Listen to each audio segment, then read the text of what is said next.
Getting old as shit, bro. 32, nigga. I can't believe it, bro.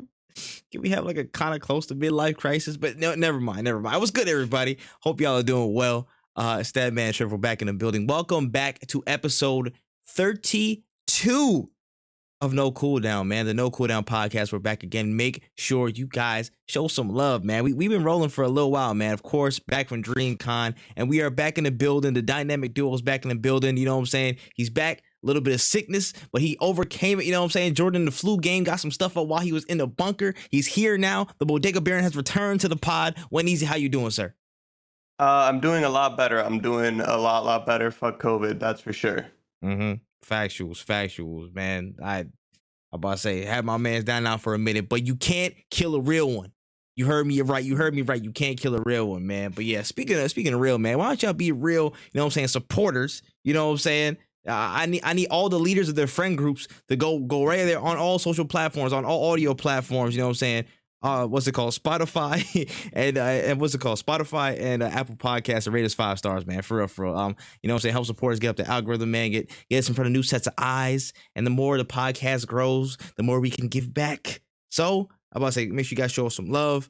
And yeah, man, it's been an interesting week in terms of news. Like, there hasn't been too much, but then there's been like some heavy, you know, news drops, you know, like all the conventions and stuff has still been rolling on, some new things, a couple surprise, you know, things happen out the gate. So, I mean, interesting. But before that, how you feeling? I'm about to say, aside from all the COVID stuff, how you feeling, Wen? How you feel about this week? Pretty energized. I was actually able to get some work done. Got 2 videos out, more videos planned, and getting ready to record. We also have some new content tomorrow as well. We're doing a big another collaboration with Growth. So there's a lot of nice. The ball is rolling. We're getting out there. We're trying to get as much content out as possible. It's crazy, bro. It's crazy. Like, the amount of just output, it's starting to hit critical mass, bro. I think it's only going to get better, especially with the, like, you know, the next month incoming and all the stuff that we have in the works in the background. Like, I know for me personally, I started my new sports channel, you know what I'm saying? Full-time Tripp. If y'all have not checked it out, if y'all into all that football, soccer, sports stuff, go check that out, because I got new content dropping on that side. Something I've been meaning to start for a while. You know what I'm saying? There's a bunch of dope stuff coming, stuff that's redacted. Can't say that yet, but it's going to be dope, bro. It's going to be dope, man. Make sure you guys lock in with us on all fronts. But on the No Cooldown side, we got a lot of good news to break down and talk about, man. It's been a while, you know what I'm saying, since we tackled this. It's been like a couple weeks, you know what I'm saying, since we tackled this, you know what I'm saying, on the tag team style. But Wen, are you ready? I am ready. Let's get to it, man. Let's get to it. We got 3 stories in the warm. Well, actually, 1 quick note and 2 stories for the warm up. So first and foremost, I don't know if you saw this, but it was like on a bunch of you know, a bunch of people retweeted it on Twitter and stuff, and then Kotaku picked it up. But there was like some wrestling match that was going on, like some indie promotion, and I'm a wrestling fan, so like I'll like turn my eye to some of this stuff. And then there was a wrestler by the name of Kid Bandit, and at some point, like, they just pulled out this barbed wire keyblade and started swinging it around like Roxas, and they hit this man over the top of the head. Like, this ain't even a news story. I'm just saying salute, because that made my day. I'm not even gonna lie. You hit the hell out that man with that joy, and I just wanted to say that's what's up, bro. Like, I don't know, like, if there's been too many. Well, aside from like the costumes and stuff like that, like the gear, there's been that many like direct references to, you know, like video game moves and stuff like that. Well, aside from, you know, Kenny Omega and stuff, but it was just fun to see, bro. I don't know if you saw that one. Yeah, I did. I did see that, actually. It's you love to see it when gaming just comes to life, because you're just like, you realize how many people even in the audience are like Kingdom Hearts fans. You're like, oh wow, this is a great moment to share. Goated, absolutely goated. Kid Bandit, you are an absolute don.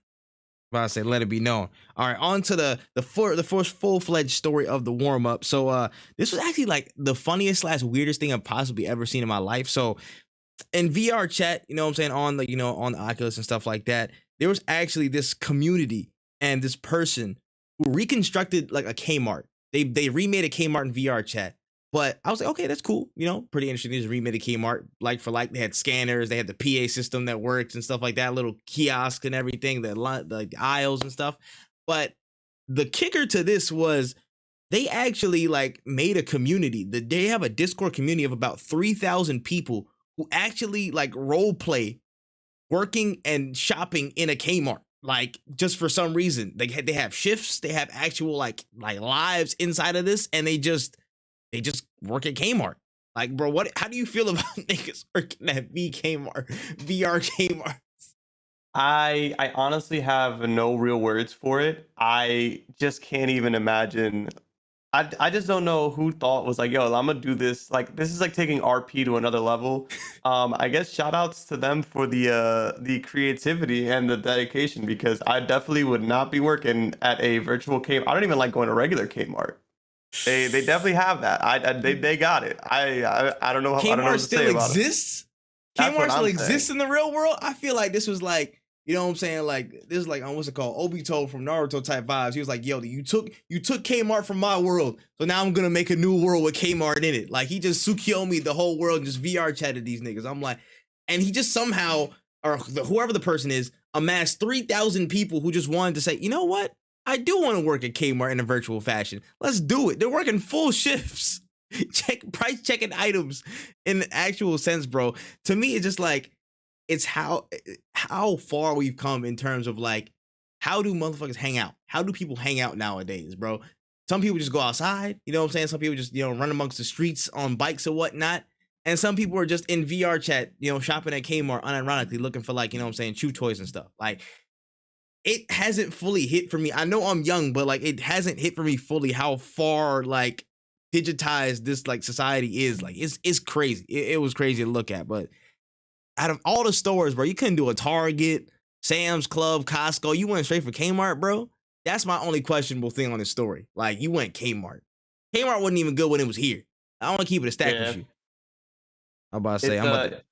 it's interesting how people like to spend their time. I never would work retail on my free time, but hey, Never, I never, guess I'm weird. never did, never did it occur to me. So, you know what I should do with my weekend?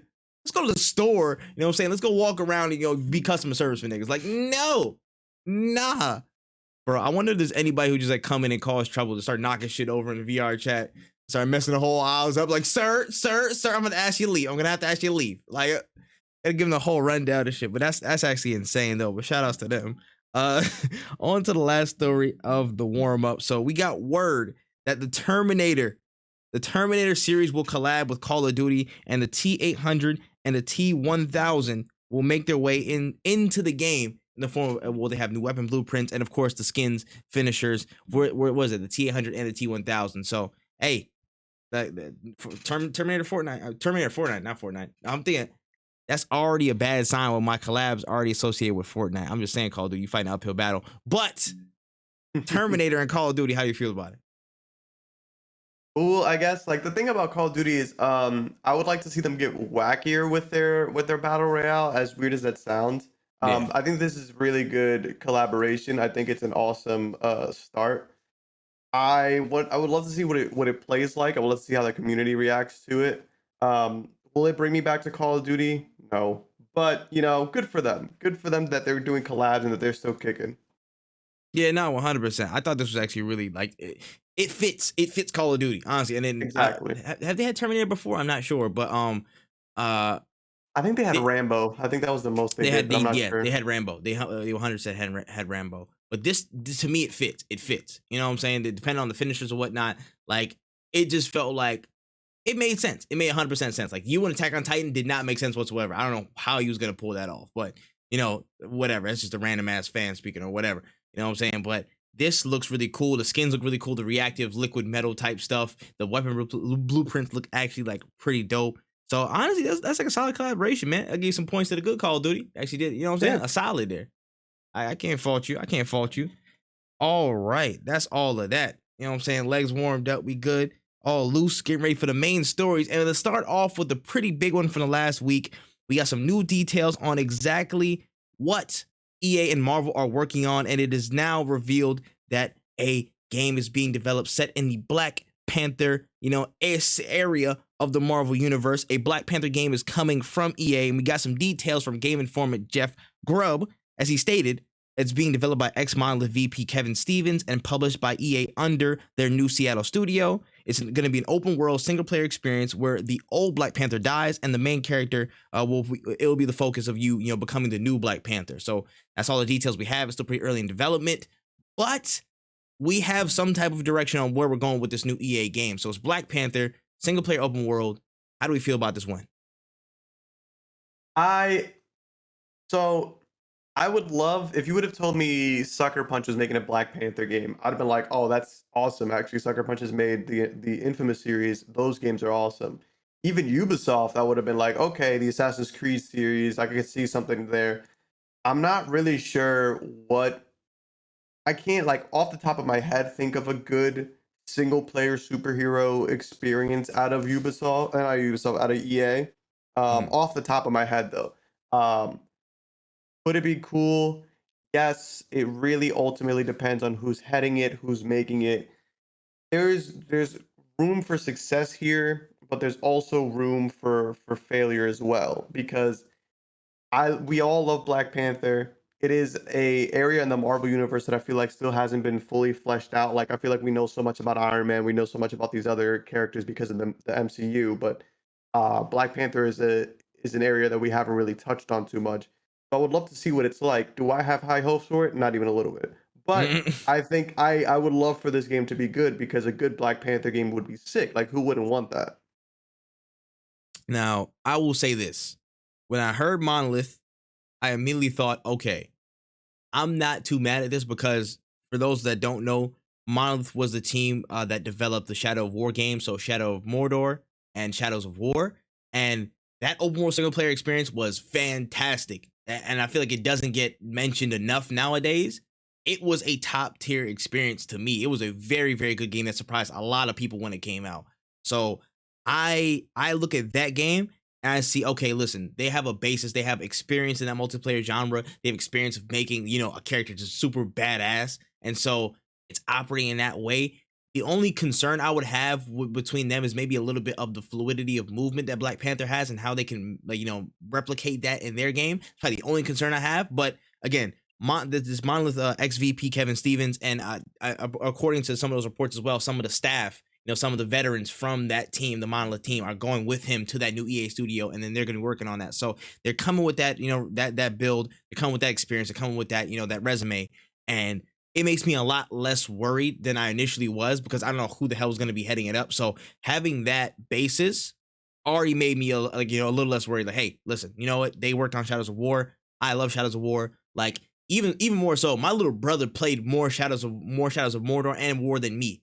Like I love those games, but he OD'd. He 100% knows that he barely plays games like that. Like he don't even rock with shit like that. And when he was like in it, he was in it. So I knew it was a good game based just off of that, my playthrough, and just especially him taking to it. So that's cool.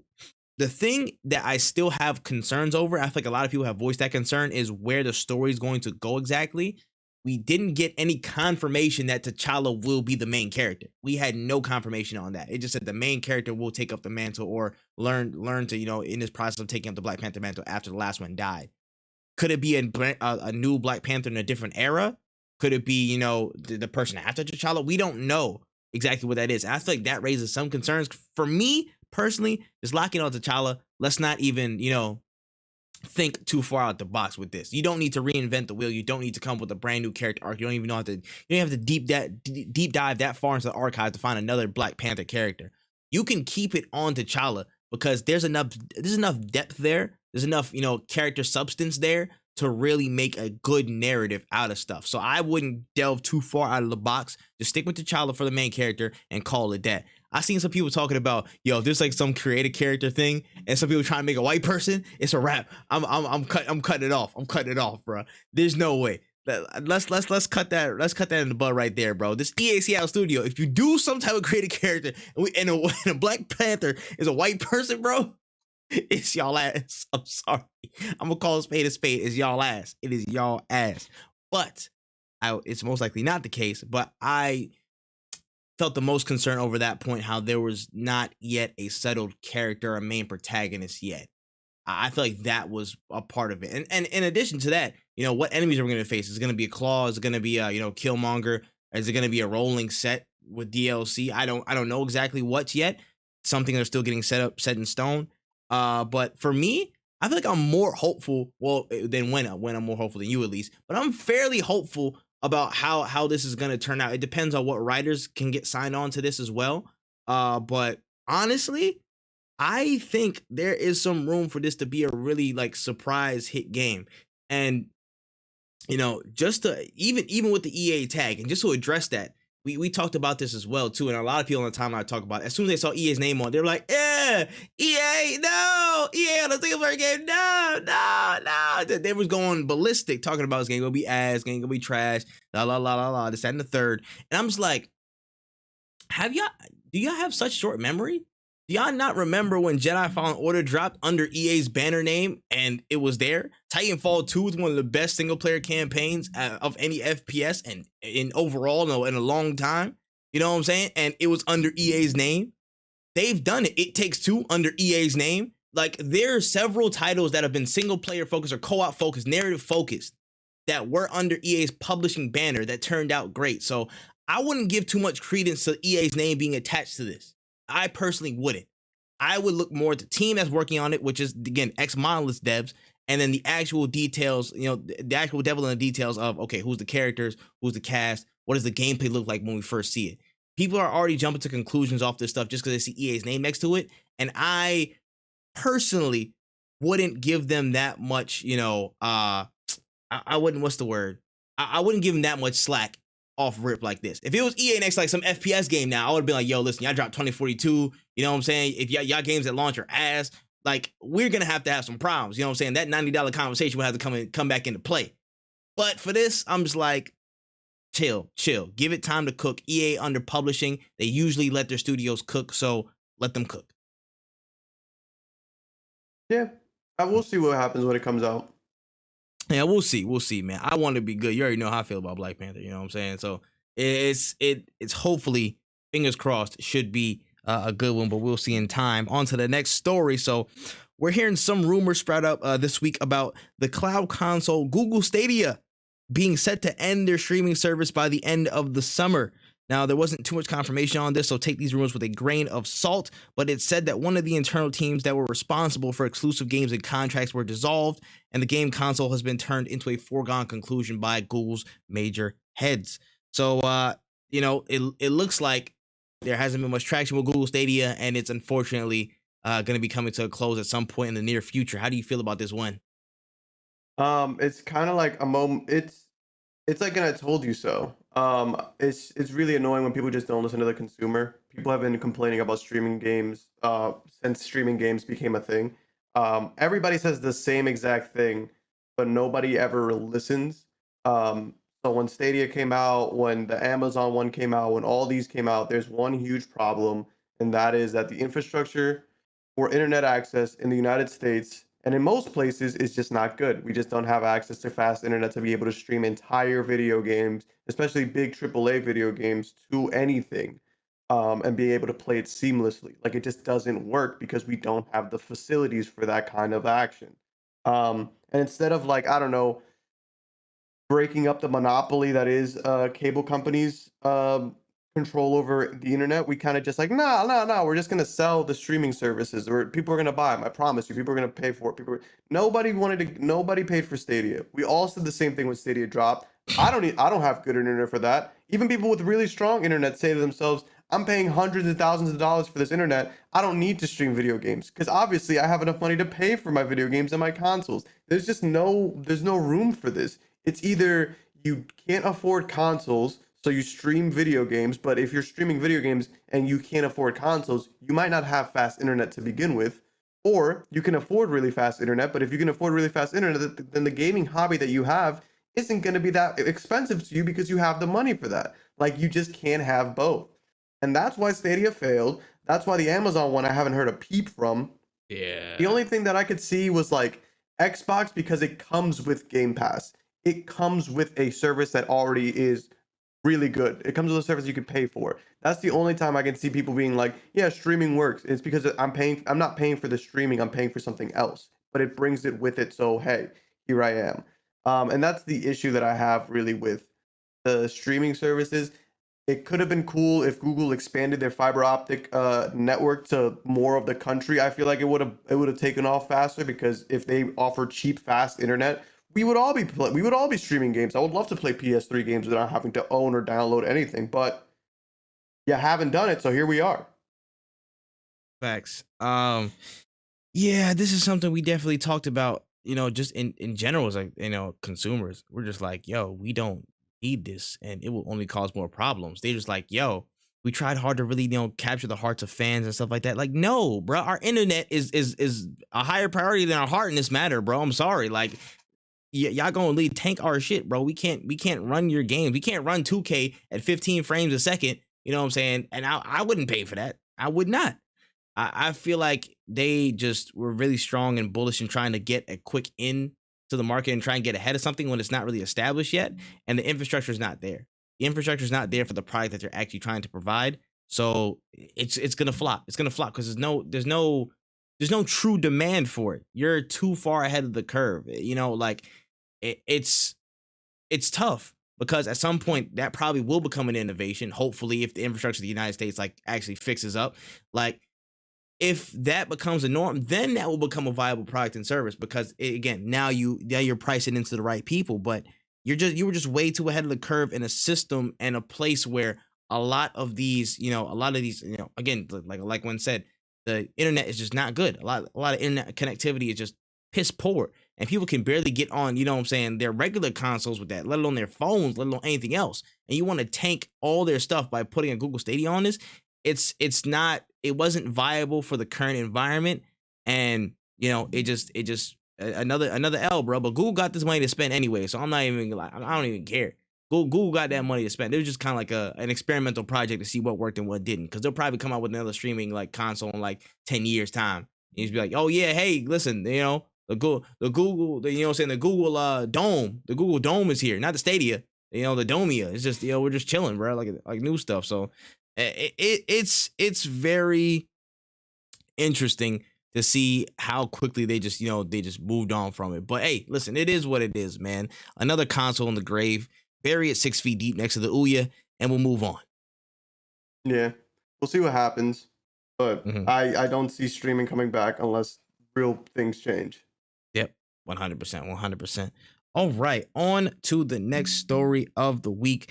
Annapurna Interactive had a little hour-long showcase to give the people the scoop on what they're working on next, and we got a few announcements on what's to come.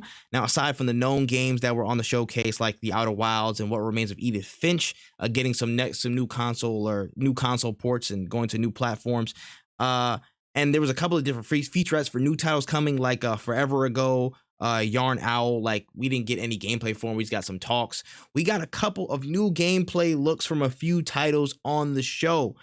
First and foremost, we had a look at Thirsty Suitors. Now, we saw this game several months ago. I'm not sure what showcase, but we did see it a few months ago, and it showed off a lot more gameplay, just the overview of what we're going to be able to do in the game. It's going to be, turn-based, choice-driven gameplay, going through a lot of thirsty people, as it were. But there's cooking sections. Of course, there's a turn-based battle gameplay. There's the choice in the dialogue trees and what you actually say. And there's even a skateboard section where you can actually, be in a park and, hit combos Tony Hawk style.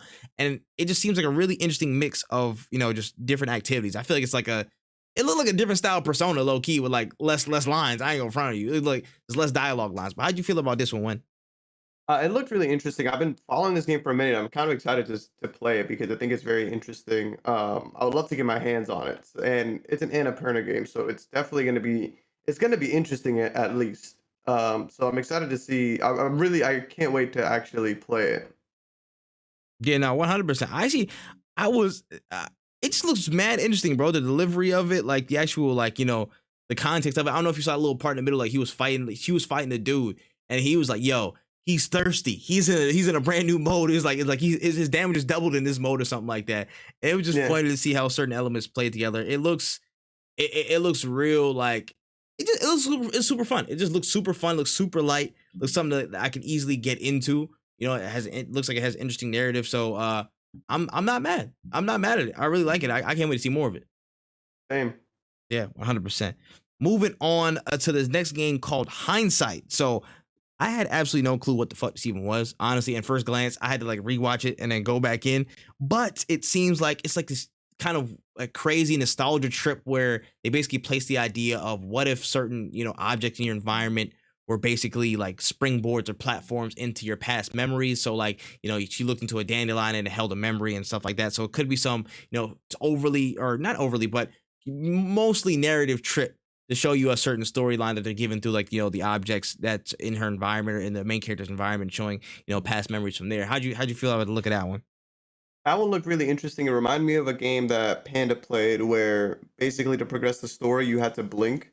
Oh, So wow. yeah, it was a very interesting story. It was I can't wait to actually get more information on hindsight, but it's one of those like it's I have a lot more questions than I have answers, but I Mm. can't wait to see what more they show me.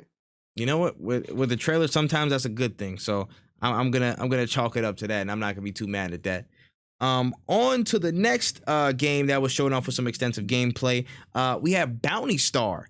Now, this looks like an open world Western mech game as you play as your protagonist, Clementine McKinney, who is learning about her place in the post apocalyptic world that she fights with bandits and mercenaries in. So, how are you feeling about all of this that's called Bounty Star? Bounty Star looked really cool. I actually really want to play that game. I want it now actually. Nah. It looked fire though. I'm not gonna lie. I thought the combat was gonna be a little bit slower when I first saw the mech. I'm like, okay, whatever they're gonna do like that. But it was like fast, free flowing. You know what I'm saying? Like, it just looked really dope. Again, like I'm liking the look of this. And if it's like a nice little like 15-20 hour game or something like that or below, I think it's a good deal. I think it's honestly a good deal. When if that and the narrative's tight, I'll definitely give it a check. Yeah, I like mech games. I'm definitely well. I don't know if I want to say I like mech games because they're not all good, but I Mm. like mech, so I'm definitely interested in it. Word. I wonder how that fusion will definitely look like in the game with the narrative. So we'll see, man. We'll see. Second to last game here on the Annapurna showcase, we got Flock. So basically, it looks like a co-op multiplayer game just about flight and exploration, collecting a bunch of rare creatures on your journey. Like it gave me like No Man's Sky, No Man's Fly vibes. Like it was just like basically you just walking around with your people or flying around with your people collecting like other flying objects or flying animals, and you just rolling on like getting your squad deep. That's what it looked like to me. But how you feel about it? Yeah, it looks really cool. It looks like a good time, like on a weekend. You guys just like just to explore something very. I really like the trend of like something light, something not. I'm not gonna spend 40, 80, a million hours on this game. It's just something to enjoy on like a weekend or maybe even 2 weekends of just playing and exploring it. Like it doesn't need to be anything super heavy. Yeah, I would not spend my money on this, but I would definitely watch it. I would definitely watch somebody play this and just chill back. It looks like a super relaxing game. Again, it just like calming. Looks pretty calming, and I don't mind that. I don't mind that, bro. Yeah. On to the last story of the Annapurna showcase. So we had The Lost Wild. And this is looking like a survival horror game about making your way through a deserted island that's filled with dinosaurs, Jurassic Park style, as you look to find the truth of the island and a way out of it. So how are you feeling about The Lost Wild? It's crazy that they're making a dinosaur game like this before Jurassic Park has made a dinosaur game like this. Bro, I, I thought they were supposed to come out with a game. I thought this was like you could have showed me this and told me and not show me the title and been like, oh, this is a Jurassic Park game. I'd have been like, oh, finally a game that makes sense for them. It's kind of nuts because like I feel like this captures the essence of what made the first Jurassic Park really good. Mm. And it's funny that it's them making it and not Jurassic Park. So shout outs to them for seeing it, for seeing the lane. Yeah, word, bro. You know what I'm saying? Life and great games, they find a way, boy. They find a way. It just don't make no sense how certain companies will see or they don't listen to the amount of feedback of, hey, you should probably do this because this would be like pretty dope. I don't understand companies have their strategy, they have their thing, but like, and then somebody else does it and then they scream at you louder, like, oh, you didn't do it. And I'm like, oh, shoot, we should probably do it. You know what I'm saying? So I Yeah. wouldn't be surprised if they drop something like that. Like, oh, yeah, Jurassic World Dominion, the game. You know what I'm saying? Not just one of the regular TV movies, like an actual survival horror, like in this lane. But I definitely agree. And that's a really good point just about like some of the fear factor and stuff around that first Jurassic Park and that element that was, like probably not in as much of the other movies that again, it feels really apparent in this. So yeah, good spot on that for sure. Look interesting. Yeah. Mhm. I can't wait to see more from it. Yeah. I'm about to say, and I haven't played too many survival horrors in a minute. Like last one I played was like the first Forest. That was the last one I played, and that was a brick ago. That was a long time ago. So interested to see how that one develops. Actually, all right, and that was the Annapurna Showcase, man. I like a couple good games, pretty decent looking, but yeah, solid overall. Moving on. Oh, go ahead. No, I was gonna say, yeah, I like that they're doing like short showcases for things. Yeah, I'm not gonna lie. Again, at this point I wasn't expecting any until Gamescom, which is like in a couple of weeks now. So Yeah, glad they got this in now. for sure. Mhm. All right, on to the next story. Every day I think of dad jokes, and I'm just like, I'm not even a fucking father yet. So this is painstaking, but also hilarious. But I didn't see it coming. Didn't see it. But John Cena is coming to Fortnite, baby. He's coming to Fortnite with a brand new skin, WWE Championship back bling, and the "You Can't See Me" emote. Cena's he's already in the game. Actually, he came in last night, 8 p.m. July 28th. So he's in the game right now. All you get here is that the theme song is in the back too. If you do that, if they do the emotes, so here's a.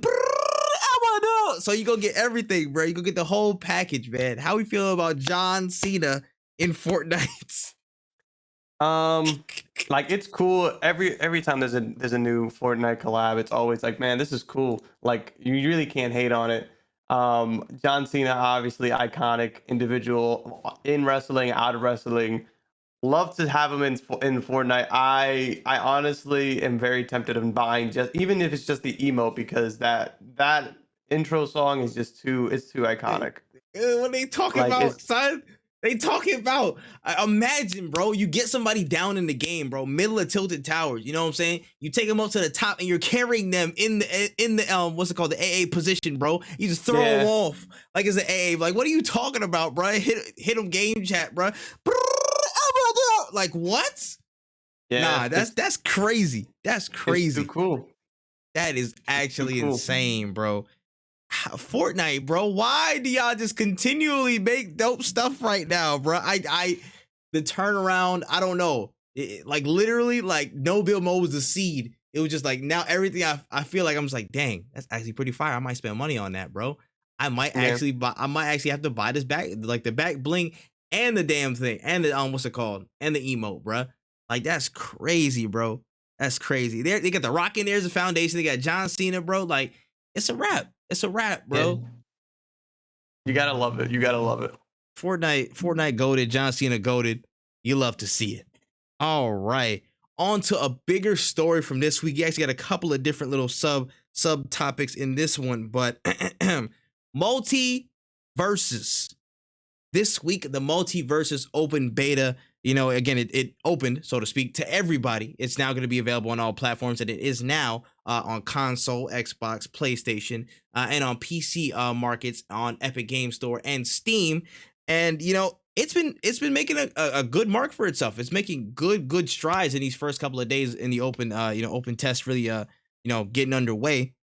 And first and foremost, just to kind of dissuade any fears or anything like that, the team at Player First Games, they came out and stated that any progress made from here on out will stay with you, even if you're in the beta. So I think they're really going towards that soft launch route. They're not going to hard reset anybody. They're not going to, again, make a big update with new features and just like shut the game down and kick everybody out and then restart again. So I feel like they're just going to keep the ball rolling from here in terms of soft launch and support, which I think is personally a good move, and keeping that momentum going and not letting anybody, lose thought of MultiVersus and the good vibes they're having with it right now. So I think that's a good move on their part. And looking at some of the numbers that they've just been pulling in over the past, a few days or so, they've been staggering, man. Like looking from before we opened it up to everybody on the 26th, before it was averaging about like 55,000 people concurrently. It was actually really good numbers for a game in closed beta. But as soon as it opened it up, this is a report from yesterday. They hit a peak of 153,000 concurrent players on Steam alone. On just one platform, on Steam by itself, over 153K, eclipsing any other fighting game in the category in terms of concurrent players on Steam. That's insane to think about, man. And it's continuing that strong retention over the past few days, man. It's been continuing that trend. Like they've been really, really high numbers. They've been, again, this is excluding every other platform it's on. And, it's wild. It's wild, man. Just so first speaking about the numbers and, some of the support that MultiVersus has gotten so far. How do you feel about it? The game is really, really good, man. Like it's just really, when I first played it, like I was like, I like this, but I don't know if this is gonna be strong enough to compete with like some of the heavy hitters that we have out. But this game is just, it's insane. It's so good, it's scary in a sense. Like I'm scared that this is like a short-lived moment, but I don't think that it is. Like it's really, really good. Shout outs to the team for doing this. Like this is insane because if this momentum continues, this could be the beginning of a era defining game, so to speak. Like this could be the Smash Bros. Melee of this generation when you really think about it. Because when Melee dropped, nobody knew the kind of impact it would have on gaming in general. Nobody could have predicted that. And this game is seeming to shape up something like that, a renaissance of fighting games, so to speak. This could be that game, and it's amazing to see. You can tell that the people behind this game really, really genuinely fucking love the game that they're making and are genuinely trying to create an amazing experience. It is honestly, it's refreshing. It's truly refreshing to see people give a fuck about video games. That's really what it feels like. Call this game pay to win, call it whatever you want. You can unlock all the characters by the in-game currency.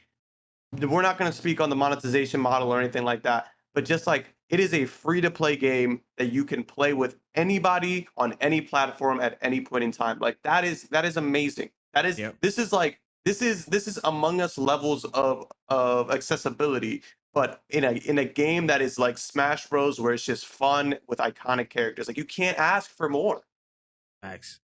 When you think about it, man, just first and foremost on the packaging, bro. I believe cross save, cross play, Cross progression. Yeah. Everything you buy goes to your account, and you can play it. Like on my PlayStation, I unlock it on my PC. It goes to my PlayStation. Cross save, cross progression. You can talk with anybody. Again, in-game currency. Everybody's unlockable through playtime. Be it's a little bit grindy, but that's what the grind is. It's a free-to-play game, so you got to get stuck to it. You got to do it to it. So looking just at that basic structure, that's an industry standard. That's something that should be industry standard. And a free-to-play brand new studios doing this out the gate. A lot of established tenured multiplayer studios and multiplayer projects have a lot to learn from these new cats because they're coming out the gate with things that people want, with things that people deserve in this standard, in this time of in this time of the gaming industry, man. If you want to play multiplayer, at this point, we want to play with everybody. If somebody's on PlayStation, that should be a problem. If somebody's on Xbox, that shouldn't be a problem. If somebody's on PC, it shouldn't be a problem. Only thing they're probably working on is Switch. And that's probably gonna be like a yearly update because Switch is not powerful, but that's a whole nother conversation for another day. Now, looking at, just the studio itself, player first. They've been super transparent with everything from the get-go. They have been super transparent. Shout out to Tony. Shout out to Tony H. Shout out to the rest of the team.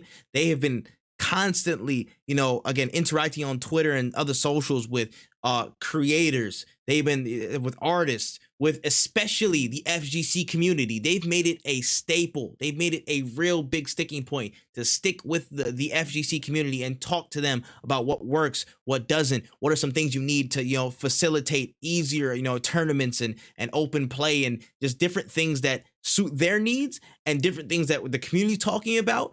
They have been so receptive and they have been so transparent with changes. They've already come out with 2 patches and the open beta has been out like 4 days. They came with a patch before the open beta even opened, and they have another patch, and then they're addressing stuff.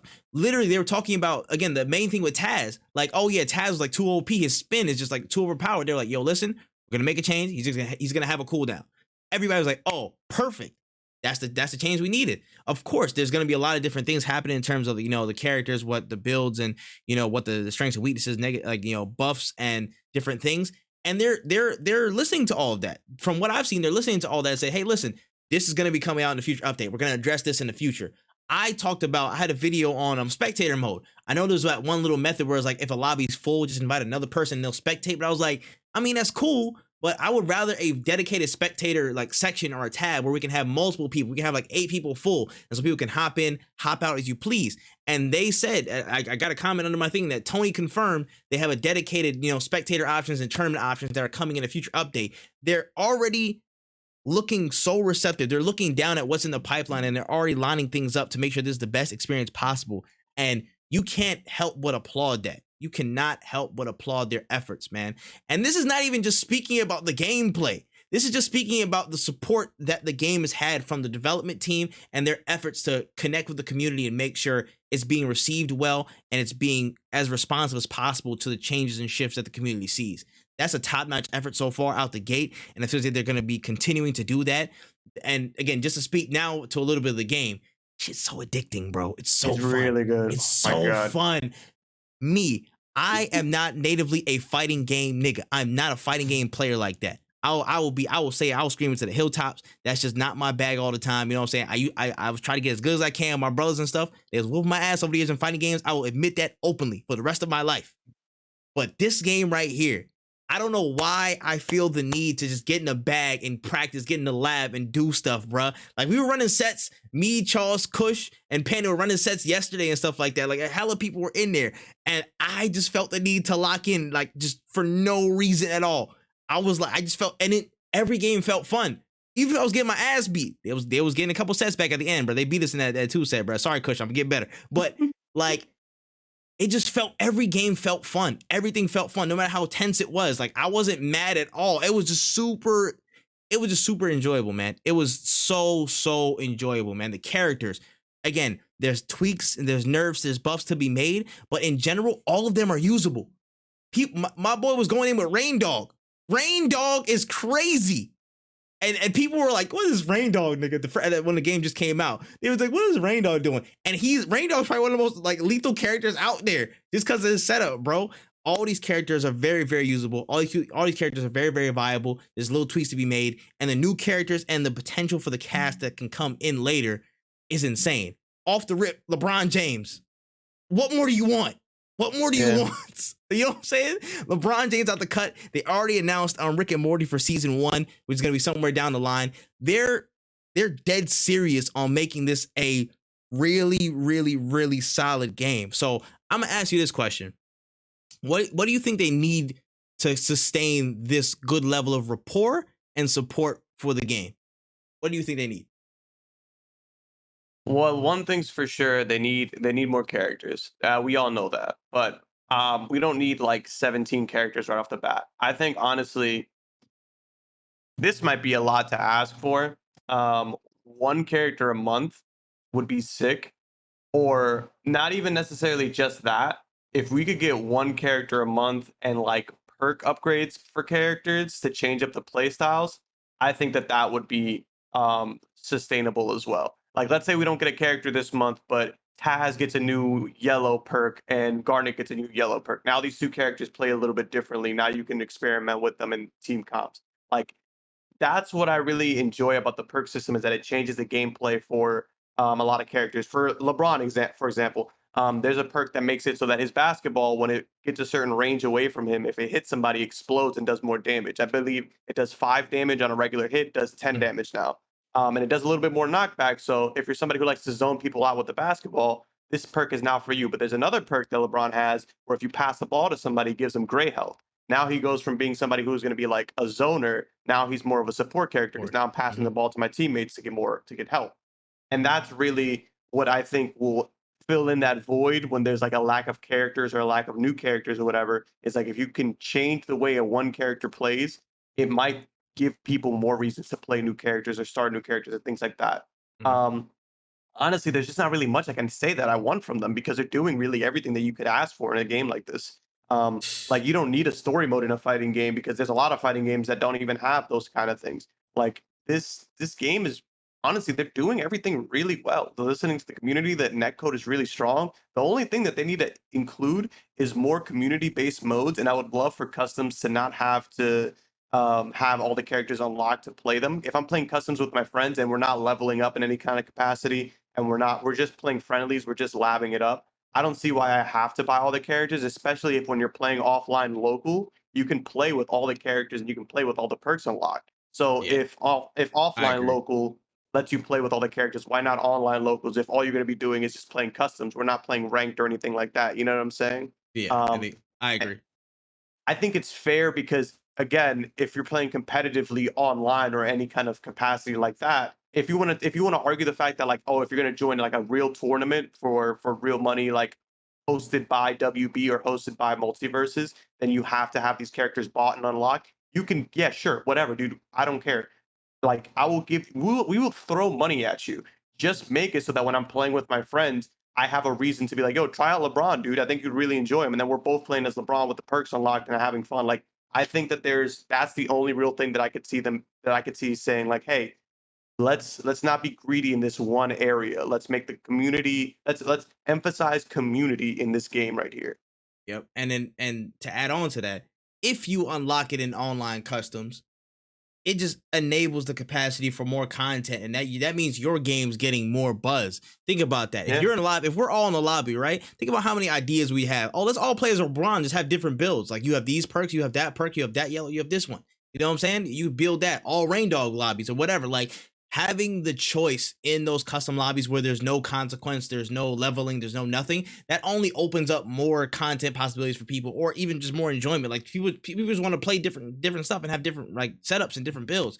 They don't want to be subject to the free rotation all the time. So if you open that up, that means that's way more lines of people that, again, have custom lobbies, have different specifications of matches, and that just again snowballs and funnels into more fun for them, more enjoyment of the game, more stuff, and more retention of consumers for you. So it's a win-win.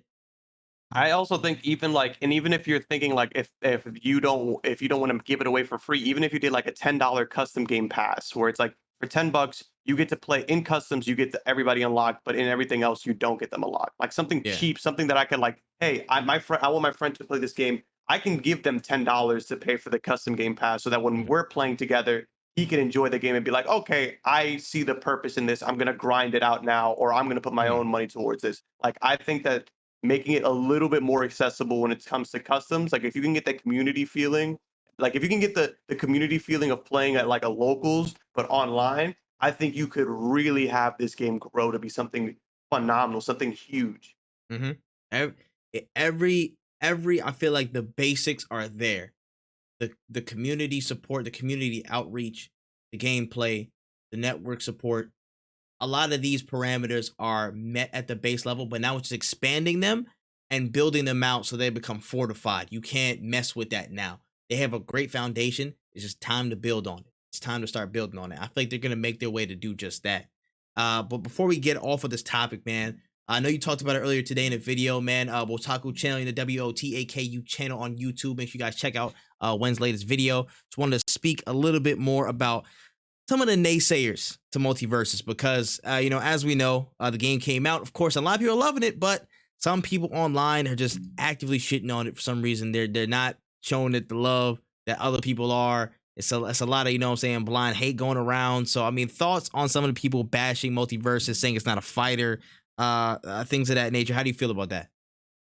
I just think that it's very close-minded. I see it all the time, and you see it with a lot of games. Really, it's a lot of people just like making hating video games, I guess, their whole personality. Like we always Mhm. say on this podcast, we never want a game to fail. That's never the intention. We always want, even when it's like games like Call of Duty that I have no interest in playing, or games like or anything like Terminator related. Like there's a lot of games that I genuinely do not care anything about, but I would Mhm. never want them to fail.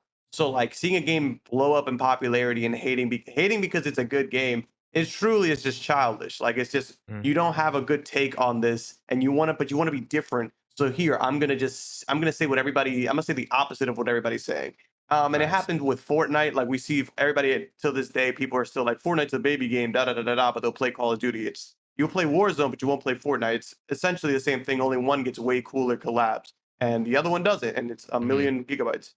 Yeah. It's it's just this closed-minded hater mindset that a lot of gamers have these days. And Mhm. honestly, I'm just fed up with it because this isn't the only example. This isn't the only game that people hate on for no reason, and it's not going to be the last one. So every time I see this kind of negativity spouting, there will be a video where I will be calling people out for their stupid, dumb takes because you guys can't think of anything original, so you just think of the opposite of what everybody else says to be cool and edgy.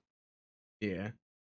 Yeah, we talk about it and stuff. We see a lot of that, like the anti side of motherfuckers, like, you know, just hate Twitter or hate YouTube or whatever. Like, I seen it before. Like, you know, the craziest thing is it's everywhere in certain respects. Like, just a little tangent. Like, my brother showed me this video. He was like, "Yo, this dude's like mad funny." And then like this video was just like him going through like top 10 anime protagonists that are like the worst, and he just like went through bashing everybody blindly. I'm like, I know 100% this guy doesn't fully believe this. He's just doing that for the entertainment value, just like you bash him for the joke, because it is what it is.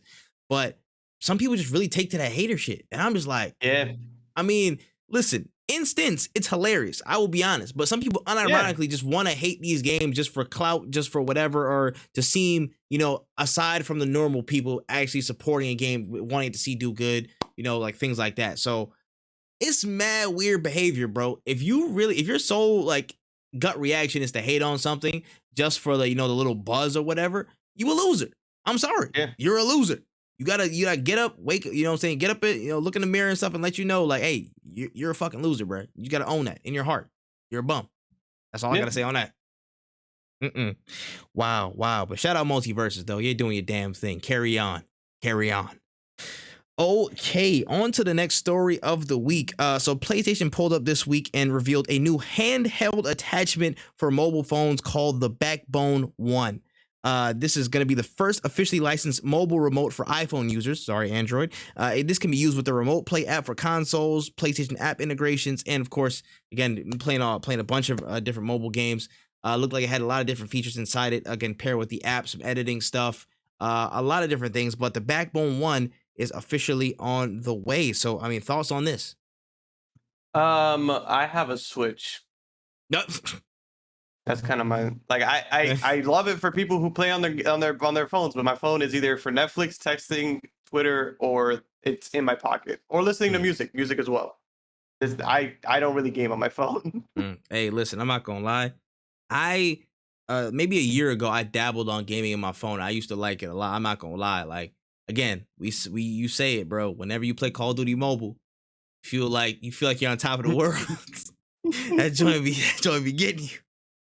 So honestly, I'm gonna be honest here. I low-key want to try it. Because if I can't get all these games on my computer, like to, you know, get the Dolphin or whatever, like the whatever emulator to get mobile games on my computer shit, if I don't want to do it, I might just buy that and play with that. Because I mean, I think it's a pretty convenient option. It looks pretty good. I need to see some of the reviews. I think what is it, guy? Game Over Greggy. I think he had a review out because he got a taste of the product early.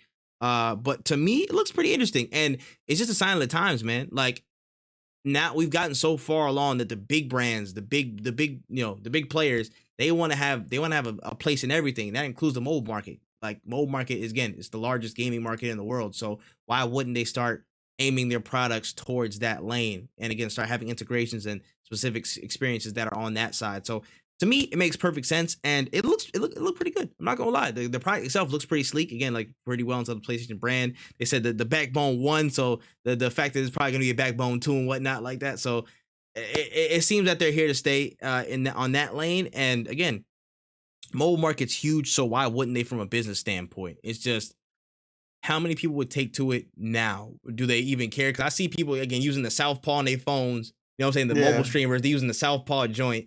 You know what I'm saying? Getting it cracking like that. So would they make the switch over to that? If there's enough utility in the Backbone, maybe people might make a switch and maybe it'll become a bigger staple in the market. But this is definitely a play to, you know, have some of that market share and some of those accessories for mobile phones and the mobile population. So we're gonna see how it fares. But depending on price point, I'll be willing to try it out. Yeah, I definitely try it out, but I don't know if before I get on the flight in the airport, I'm gonna be getting games in. You know. I respect it for all the people because I know a lot of people do play games. Like I could see people playing. I remember I really enjoyed League of Legends Wild Rift. I had a lot of fun playing that on my phone, but my hands, like after a while, your fingers start sticking to the screen and whatnot. Like if you're playing it for too long. So like I would enjoy playing having some kind of peripheral, but I don't know. Me personally, I love my battery life, so very rarely will you catch me gaming that hard on it. That's also one downside. My battery life is shite. My battery life terrible. So that might be a consideration I have to make. Hopefully they'll have like a little charger thing or a port somewhere on the back or side I can like fix If my it stuff came off with to. an extended battery, like that would be cool. That would also be nice. That would also be nice. But yeah, it depends, bro. I feel like for me, priority is Steam Deck, Switch, then this is like somewhere around this range. But Steam Deck is first. I still gotta sign up for that email thing, but I heard like stocks opening up, so I gotta low key get in there. But yeah, interesting moves for mobile and handheld markets, man. On to the next piece of news. We got some more details on the upcoming game, Wolong Fallen Dynasty. The game is really starting to dip, and we've got some confirmation that's dipping into the Soulsborne genre. It's going to be during the Three Kingdoms era of Chinese history with their own, crazy twist on it, and it will include, of course, a character creator, morale system, online multiplayer. Again, a lot of the different bosses and enemies inspired by, ancient Chinese history and some of that Three Kingdoms period, era of folklore and stuff. So it could be a really interesting mix. And there's going to be an incoming demo for the game that's going to be dropping soon. I'm not sure if it's out yet, but there will be one on the way. So thoughts on Wolong Fallen Dynasty? I will try the demo. I like Elden Ring. That's about as far into the Souls. Elden Ring and Last Jedi. That's about as far into the Souls like genre I'm willing to really dip my toe into. If it's good, I'll play it. Like most games. I was hoping it didn't fall into the Souls lane, but it might. And we'll just see how it plays. Falling into the Souls lane isn't a bad thing, but I do enjoy it when I don't want every third person action game that has to do with swords and whatnot to fall into that genre. Like you can have there are other ways of making these kind of games, and I don't want the Souls genre to become a kind of like a crutch for developers. Yeah, nah, I agree. And we're starting to feel that a little bit though. I feel like there's a lot more. Well, we already had one wave of it. Like we had like those games like Technomancer and Mortal Shell and stuff like that. That was like one wave, and then I feel like this next wave is coming where we have more of the Soulsborne influenced like stuff that's coming through, just in different formats. So, but honestly, I'm gonna be real here. I'm kind of a sucker for for like some Eastern culture stuff, especially like Asian culture stuff. So like seeing some of the background stuff like Lu Bu and I seen him in the trailer and like popped out my head. I'm like, oh shit. Like me being a little bit of a nerd on that side, I would like to see how that spin actually like looks in terms of it being a Soulsborne game. I still haven't played Elden Ring, so I'm gonna have to play that first before I give my full conclusive thoughts on if I want to delve further into the genre. But in terms of the aesthetic and the theme of where it's going and where it is, I pretty much enjoy it. You know what I'm saying? Three Kingdoms China looks like, again, a really like, good place to set a game in terms of, the folklore and the source material. So that looks pretty good. The morale system, I just hope the gameplay is smooth. There was things where like, again, like a Technomancer, for example, wasn't as polished. It wasn't as smooth as as a Souls game, as a Bloodborne or something like that. If they can somehow find a way to, again, increase the smoothness or increase their, the movement system of it a little bit, I feel like that could be a good differentiator. Like people were saying like, oh yeah, if it's anything like Sekiro, this would be a solid game. You know what I'm saying? Like if they made it in that Sekiro with higher speed, maybe less of a penalty on stamina, that's where I feel like that would be a better sweet spot for them in terms of making a differentiable game from other Soulsborne, titles. So if they can do that and they can lock in and make the rest of the narrative fire, again, the multiplayer, again, just make sure it's, again, good standard. I don't want no damn campfire system, whatever it is. If I even want to consider it, I don't want no damn campfire system. Let me drop in, drop out, or like find a point to join at the beginning of a level, and then we'll go from there. But otherwise, I low-key got an eye on this, though. Even though it's a Soulsborne game, I low-key got an eye on this because I want to see it turn out like really dope just because of the source material. So, I mean, we'll see. We'll see. Yeah, absolutely. 100%. All right. We got a smaller story, but interesting one. We heard word that some veteran developers from the CD Projekt Red team, it's been a minute since we heard that name in a kind of positive light. They have formed a new studio entitled Dark Passenger, and they're now at work on a game set in feudal Japan. So brand new studio. They're working on a game in feudal Japan. They've been in pre-production for 2 years now, and they're actively in development. They're gonna start again production soon. How do you feel about Dark Passenger, them starting up, and a game in feudal Japan? I Hot take. I feel like we have a good amount of samurai games for right now. And by that I don't mean like I don't want any more for samurai games in general. Like I would Mm, love another Ghost of Tsushima. I would love another Sekiro. I just don't see the purpose in CD Projekt Red also jumping into this genre, just mostly because like they're not from Japan. mm. They're like a Swedish or like they're not Yeah. they're not from Asia at all. I don't think they're in Europe Nah, if I'm not they're mistaken. European. I think they're Polish. Our CD Yeah, that's Project what Red was Polish. yeah. So it's like I don't know why they're kind of diving into the samurai thing. I kind of just hate it when like one game does really well, so we're all like, oh, let's all just like try to recreate that, but in our own way. There's just so much cooler stuff that we could have done. Like I was hoping that with like Valhalla, we would Mhm. see more Viking related games or more games in that area. Like there's just Yeah, I just don't there's I don't want people who don't live in the culture to like create actually, that shit. make Yeah, yeah. like it just I don't know. I There's respect that there's more Asian representation in video games, but I also just don't know if people are doing this because it's trendy or because they actually want to do this. You know what I'm saying? Kind of like yeah, like the issue people had with Sifu, where it's Sifu. like, Oh, yeah, exactly.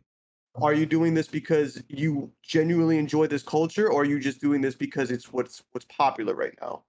Yeah, yeah, I agree, and that's a big kicking point. A big kicker for a lot of these devs that are doing these types of projects, and the intent is shown in your research. Now, if you come out and say, "Hey, listen, we're doing this game in feudal Japan, and we actually needed to consult a lot of people who are in the culture to really inform us on what was correct, what was proper, what is actually accurate to what we're trying to make our specifications around that." If they come out and say this when they're developing the game, I'll be like, hey, you know what? That shows that they're doing research. They care about what they're trying to make, and they're trying to establish a standard of accuracy, of actually, honoring the culture that they're trying to make a game in. So if they do that, like a lot of companies should be doing, then I'll like, okay, you know what? I'll give it a pass. You guys are good. You guys come from a good development team, so you're doing that. And you're doing your due diligence from a cultural standpoint and an understanding, an understanding aspect.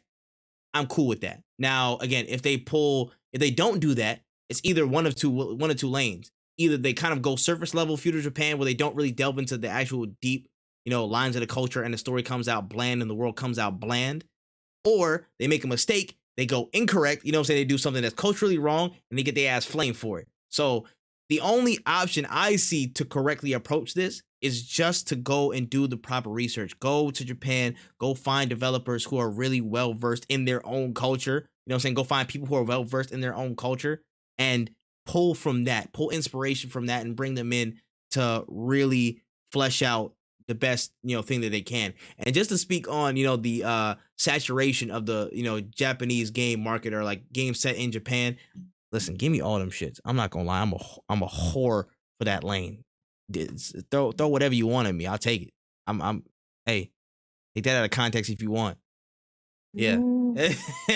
But nah, in terms of feudal Japan, bro, I still again I can't get enough. I love that, again, I fucking sucker for that shit, Kurosawa shit. I'm a sucker for it. So if it turns out heat, I'm gonna be tapped in. But in either case, I will be, keeping my ear to the streets on this project. Hopefully it turns out good. You know what I'm saying? No CD Project Red Cyberpunk, stigma on this.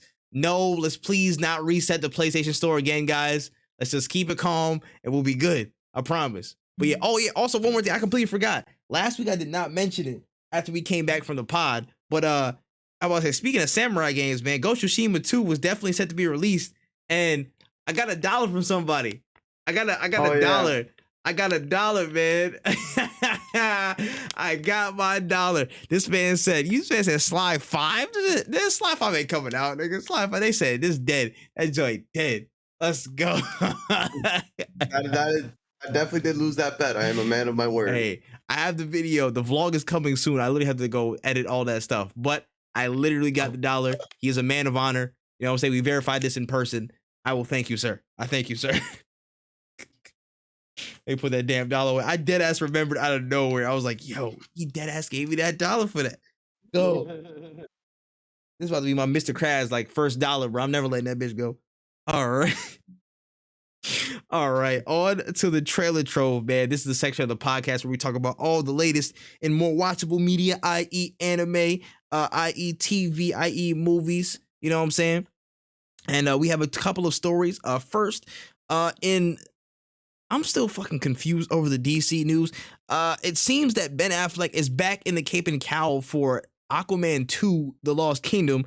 Because Jason Momoa they were somehow at Warner Bros. Studios, and he confirmed, he confirmed the news in addition to a picture with him, you know what I'm saying, in a suit, and then that could just be any suit, but he confirmed the news, Jason Momoa. So like he's gonna be there, but they're not going with that Batman no more, or Snyderverse is eradicated. How do you feel about this, Deuce? I kind of don't even like acknowledge these movies anymore. Like at this, like Aquaman 2, I feel like all the movies in the Snyder Cut or the Snyderverse or however you want to call it, all these Yeah. DC movies are eventually going to get rebooted. Yeah. And the reason I say this is because I feel like even though Aquaman was considered a success, even though people are, I don't know who is excited for the Flash, to be honest with you. Mm. I feel like Ezra Miller After the Ezra Miller stuff, bro. Yeah, Ezra Miller has literally ruined that franchise. Whatever movie comes out, it's not gonna get a sequel. I just cannot possibly see it happening. I'm not gonna lie, bro. He did enough. He did enough theatrics on his own. He got it, bro. So like I don't see them continuing with any of these people as these characters anymore. I honestly can't even like this. If I was part of WB, I wouldn't even consider doing DC movies connected anymore. I would just continue to do things like the Batman and things disconnected because there's no point in creating a universe after this headache of an ordeal that they've gone through in the past like 5-10 years or whatever. I'm not surprised Ben Affleck is back. They probably were like, hey, we can't get anybody to be Batman, so do you want to we want to pay you $1 bajillion again and you'll just put the suit on? Ben Affleck is like, I'm doing nothing but banging J-Lo, so yeah, I have the free time. Like, why not? Like, I don't. Sure, man. I don't see Aquaman 3 coming out because like Amber Heard is Mira, and like we all see how great she is in the press right now. Like, it's just a messy situation entirely at Warner Brothers Studios. I don't know what is going to happen with that franchise. Ben Affleck coming back was the least shocking thing to my understanding. Yeah, I'm not gonna lie. I'm just a giant clusterfuck of what is going on over there, bro. I feel like they're again in between like four minds. They're like, okay, do we like just completely reboot this? Do we just like stop everything? But they don't want to stop the train because they already have movies coming out, like the second Shazam. They have all these other stuff. So why would they stop the current, I guess, slate of DC stuff that they're doing? They're trying to find a way to get in and out. I feel like Flash was that, but now that Flash is ruined, they're like jumbling plans again. So DC is in a tough spot in terms of the extended universe, bro. They're in a tough spot. They better hope The Rock does numbers, nigga, or else it's a wrap for you, bro. Y'all better pray that Black Adam does some numbers, bro. Y'all better pray.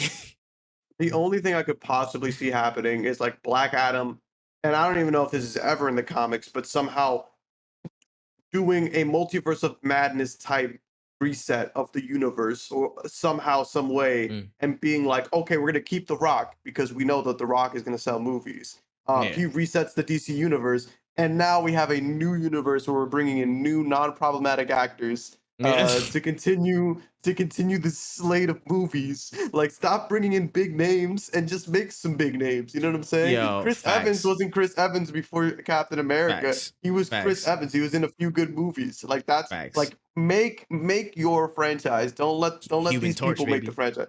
You know what I'm saying? Like, I think they really need to just slow it completely down. Slow everything down and let people with a passion for this get their hands on it, not people with a name to get their hands on it.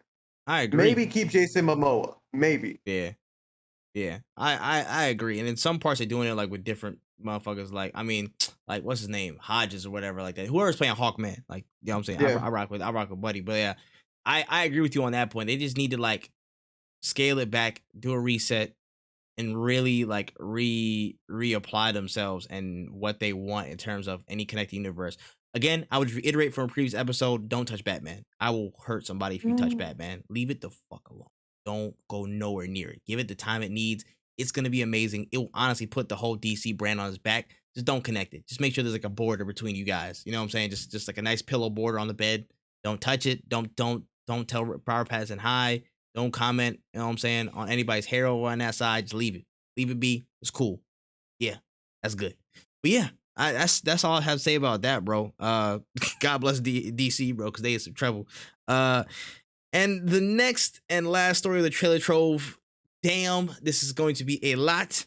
But Marvel came through, of course, with their panel, and then they really talked about the future of what was going on over the past few weeks and months. Of course, everybody's complaining, oh, Marvel's going nowhere. The MCU's kind of stagnant right now. There's no direction. And here comes Kevin Feige on the SDCC stage to let you guys know, hey, we got a direction, motherfuckers. We got a direction. So he talked about, the close of, the phase 4. There's going to be a couple more projects, of course, between now and the end of this year. With what's it called? A couple different projects being included. I'll talk about those in a minute. But we started off with She-Hulk, and we got a trailer for She-Hulk, another trailer that's coming in, showed off, again, more of her powers, more of her interactions with some people like Emil Blonsky, aka Abomination, just how she's dealing with the world. Really, really interesting, takes and stuff like that. Pretty funny delivery. I was enjoying the trailer more. Again, just different stuff. We saw Wong in there as well, and so we saw his involvement, I guess, in the story and how he might, know Abomination from different things. Because we saw him at Shang-Chi. He was talking to Abomination, and at the end of the trailer, just out of nowhere, this man Daredevil just front flips into the frame. So we're gonna have Daredevil in the show. Personal, thank goodness, because my heart is full because I seen Daredevil. But what do you think of the trailer? What do you think about some of the new stuff we saw for She-Hulk? It looks really interesting. I think the She-Hulk show is going to be a good segue into the newer stuff. I think it's the perfect character for that because I feel like She-Hulk in the comics had her hands in a lot of different areas. So I'm excited for them to bring this character into the forefront. And it's just interesting to see like the dynamic of like people who are normally on shows going into normally on movies going into shows like Mark Ruffalo, and then people who are normally on shows who are now might end up in their own movies. So I'm excited to see what that happens. This Disney Plus subscription is looking very close to getting copped. Is what it's looking like to me. I have been able to avoid it for a while, but it's looking like I have no real reason not to get it at this point, and it's really getting on my nerves because I don't want to pay for it, but we might end up paying for it. Hey, listen, I'm gonna keep it a real stack with you, man. She-Hulk is gonna be fire. I think it's gonna be pretty fire, man. Like, again, just her, the mix of comedy, again, the characters that she's involved in, the things that are gonna be set up. Again, all these different organizations, the different, again, just cast of characters and stuff like that. The fourth wall breaking is gonna be pretty dope, I'm pretty sure, because she does do that. So it's like, is there so many good elements and only slight negatives because my heart hurts because the Hulk is reduced to that. And the Hulk is whatever. That's a whole nother conversation for a whole nother day. That's a different part of my heart that hurts, and we're gonna address that later. But She-Hulk looks pretty dope, man. And again, fucking Daredevil. So I think it's gonna be a really good show. It's coming out August, and I think it's gonna be a good time. Very enjoyable. To me, I think, again, this next wave of Marvel shows has been better. Honestly, like, they've been pretty good since Loki. Like, Loki was like a high point for me, like the highest show that we've gotten so far. But I personally enjoyed these past couple, like Miss Marvel, and like more than others. Honestly, I feel like I would, came into it with a blank slate, and I feel like it was better. So I feel like it's gonna be the next step up, and again, really segue stuff into the next few phases. And speaking of the next few phases, again, Kevin Feige was back on stage. He was talking about it. He was like, yeah, y'all want to wonder what's next. I wish I had a snapback to reenact and cosplay this motherfucker right now. But anyways, it's like, you guys want to know what's next, huh? He said the multiverse saga is now coming at the end, after the end of phase 4, going into phase 5 and 6, that will be known as the multiverse saga. It has been confirmed. And there is a lot of projects in between these two to talk about. So first and foremost, let's talk about phase 5. I was trying to do it in his voice, but I couldn't do it, whatever. Phase 5 has several movies down. I did not include the dates, but you can find the dates online because that was a lot of words to talk about. But we'll break it down. Phase 5 is kicking off first with Ant-Man Quantumania. And then there was a reveal trailer at Comic-Con that showed off Kang in, I guess, in one other form, you know what I'm saying, looking real ominous and shit, look crazy. And after that, we'll have Secret Invasion. After that, we'll have Guardians of the Galaxy Volume 3. After that, we'll have Loki Season 2. And around the same time, we'll have the Marvels. After that, we will have Blade. After that, Ironheart. After that, Agatha Coven of Chaos, the TV series. After that, Daredevil Born Again with Charlie Cox and Chris Donofrio returning in an 18-episode season. After that, we will have Captain America New World Order. And after that, we will have the Thunderbolts to round out Phase 5. So looking at that, how do you feel about the phase? How do you feel about some of the projects? You know, what are you feeling from that lineup? I like Paul Rudd, so I like the Ant-Man movies. Yes. I don't think two was that good, but I like Paul Rudd again, like I said, so I will watch that. Secret Invasion, sure. Guardians of the Galaxy 3, ugh. Loki, I gotta watch season 1. I know what happens, but I gotta watch these shows at some point. I'm probably not gonna watch these. Loki was gas. Loki was gas. I'm so lazy with these shows. Blade, I actually will watch. Ironheart, I actually will watch. Agatha, I don't even know who that is. Isn't that the chick from WandaVision? That's what I thought it was. Okay. Yes. Maybe. The thing is about Agatha, it's probably going to be like, I have no interest in watching it, but then I'm going to find out that it was probably the best show that they released. That's going to be a funny thing. People like, people low-key shitting on it, but I'm like, yo, Catherine Hahn's actually like the actor that plays her, she's actually fire. So I'm like, yeah, it might actually be a pretty dope show, and people wouldn't realize until it's too late. Yeah. And it might have Doctor Strange in it, so I really can't miss that. Daredevil, I was a big ass fan of season 1. I think that's one of the best shows. One of the best Netflix shows. My film teacher ruined it for me, but it's still a good season. And so I would like to see a new Daredevil TV show. 18 episodes is a little steep. I don't know if I like that episode count, to be honest with you, but we'll see what happens. I can't write it off just yet. New Captain America, we love to see it. I love to see what Captain Amaki is gonna be doing.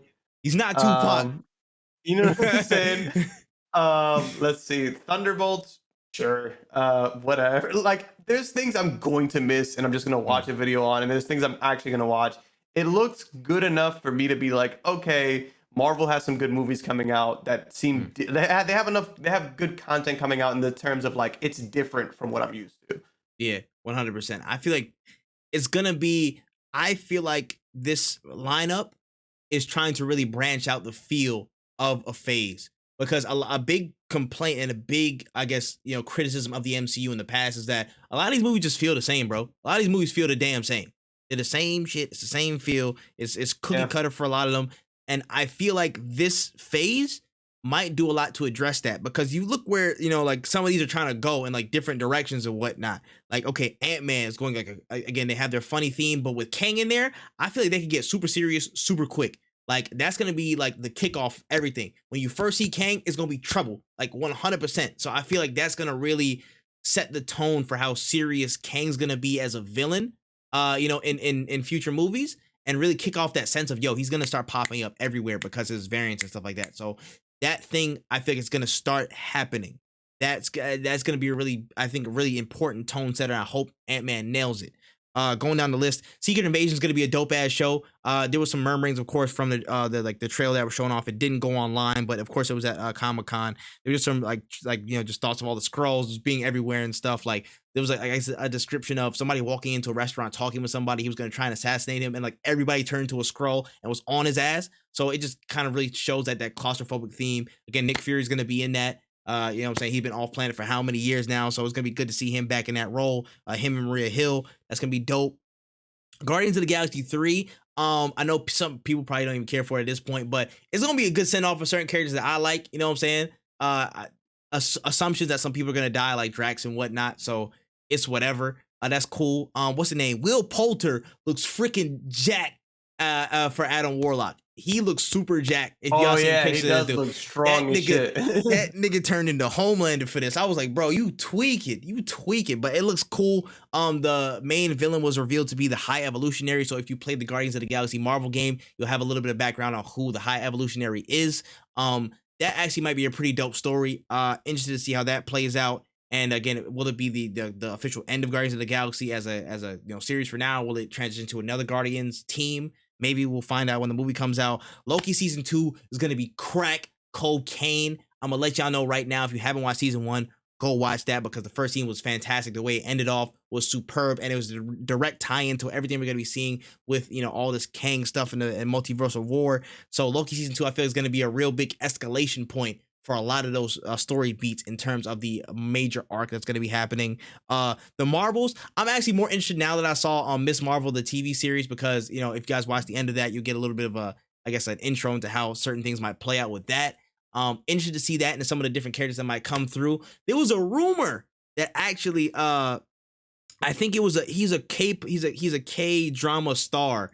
He's actually in one of my favorite K-dramas, Fight My Way. I completely forget his name. For all the K-pop or K-drama fans in the, in the comments and online, correct me. I forgot his name, but he's in Fight My Way. He's in a couple different, K-dramas. He's super dope, and he's going to be a character in there. And I was like, that's my nigga right there. That's my nigga. So I think that would be interesting. By far, my most anticipated project for this phase, Blade. Oh my goodness, do they need to nail Blade? Bro, if y'all mess up Blade, if I do not hear any MF bomb, if I don't see him in the black suit and all that stuff, I'm riding. This whole phase is done. This whole phase is finished, bro. Blade need to go crazy, 100%. Like now, it needs to go insane. Mahershala Ali needs to let him act, let him do his thing because he will kill it. I have really high stakes in this one, and I really hope it comes through. We gotta see, hopefully we get a trailer next year and see what it's looking like. Hope that's good. Ironheart, of course, after the events of the last thing we're gonna talk about in this topic, she's probably gonna get her own full-fledged project. Riri Williams is dope. Riri Williams is freaking awesome. So it's gonna be dope to see her actually in her own project. Of course, she's gonna be featuring in Wakanda Forever, but we're gonna talk about it a little bit later. That's dope. Agatha Covenant Chaos, we talked about that. Might be a little bit of a sleeper for some people. Daredevil Born Again. Woo! Woo! Give me all the episodes, baby. I'm prepared. Y'all bringing back Charlie Cox. Y'all bringing back Chris D'Onofrio. I am good. I believe in y'all. Y'all got this. That's all I got to say on that, boy. That crack is back, boy. Daredevil back. All right, that's that. Captain America New World Order looks really interesting because of the setups after the Captain America and Winter Soldier series, where they might be going. What's it called? I forgot what's her name. What's her name being the Shadow Broker or whatever the hell her name was. I completely forget. It's blanking right now. But where that might be setting up, again, that could be also direct tie-ins to the Thunderbolts with their involvements and stuff like that. And where the other Captain America, where that old dude was, the dude that was killing people. I forgot his name, bro. Whatever, agent, U.S. agent or whatever. Yeah, U.S. agent, bro. I forgot his actual name, but whatever. That guy. He's definitely going to be tying into the Thunderbolts. I think the Thunderbolts will be a super fun project. And again, Daniel Bro will probably lead as Baron Zemo, so that's going to be a dope project. Phase 5, I think overall will take us a lot of different places, and hopefully will give us a lot of different feels in terms of the story. The story beats, I feel like they need to be different. They need to give everybody a lot of different things.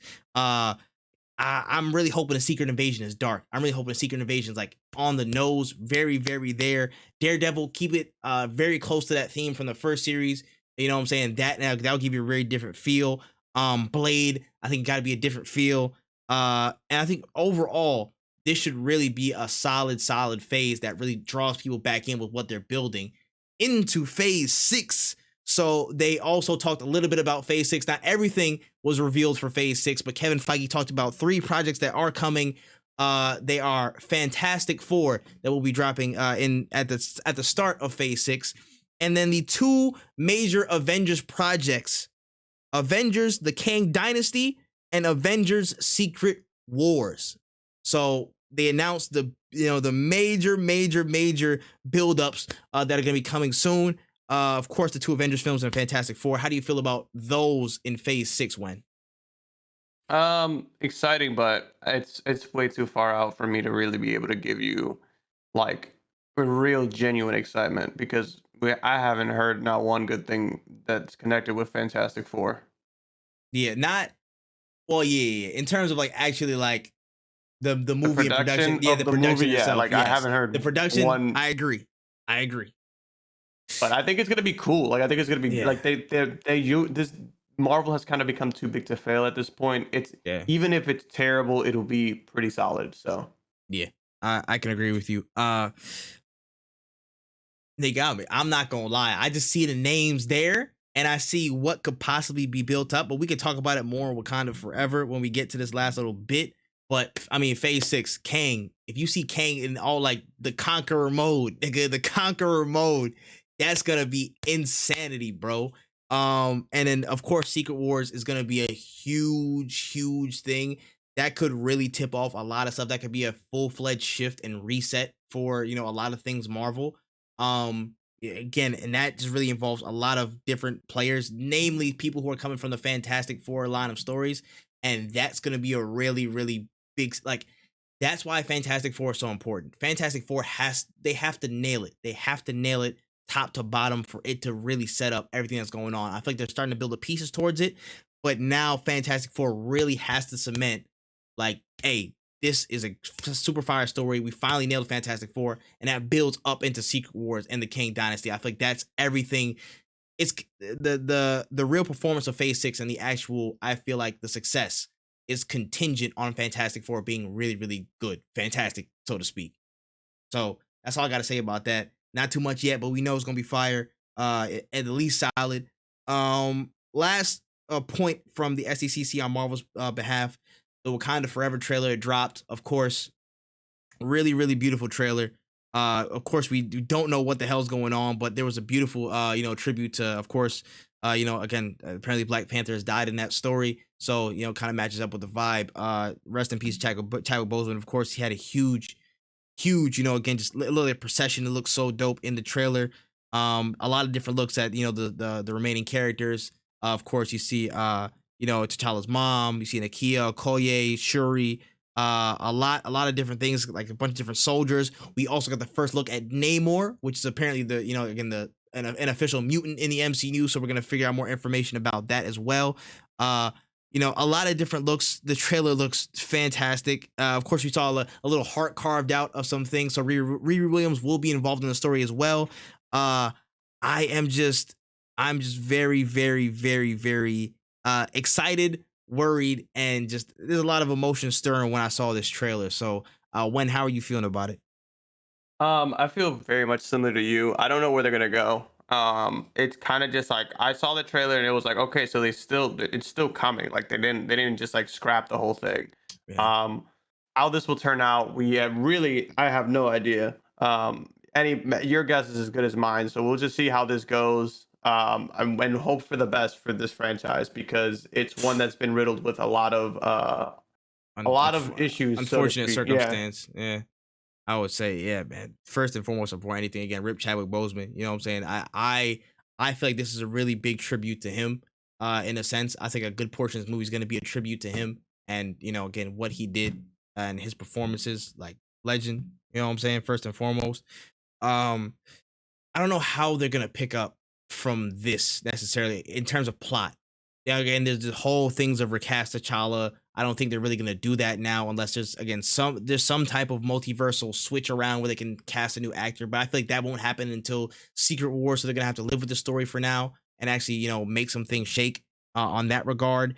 I don't know how it's gonna connect with the plot necessarily, but Namor's gonna be there, so there's a chance he could kill T'Challa based off of that because of course what I'm saying, the Atlanteans and Namor and them, they got beef with Wakanda and shit, so there's going to be that whole conflict that comes through. There was somebody in the Black Panther suit that kind of was there at the end of the trailer. Nobody knows who that is. Somebody said it could be Nakia. Somebody said revive Killmonger. The theories have been going like all over the place. I don't know yet. I don't want to say anything, but something I will speak on is just a little bit of what they're pulling from and where it could lead. Now, this is just pure speculation. This is tinfoil time. But if they are going to start setting up things up for the future, and there was one part in the trailer where like there was just a bunch of armed soldiers looking through a little thing, and they was like looking for stuff. Are they looking for, again, is it just vibranium things revamped? Are they looking for different things here and there? They're looking for resources again.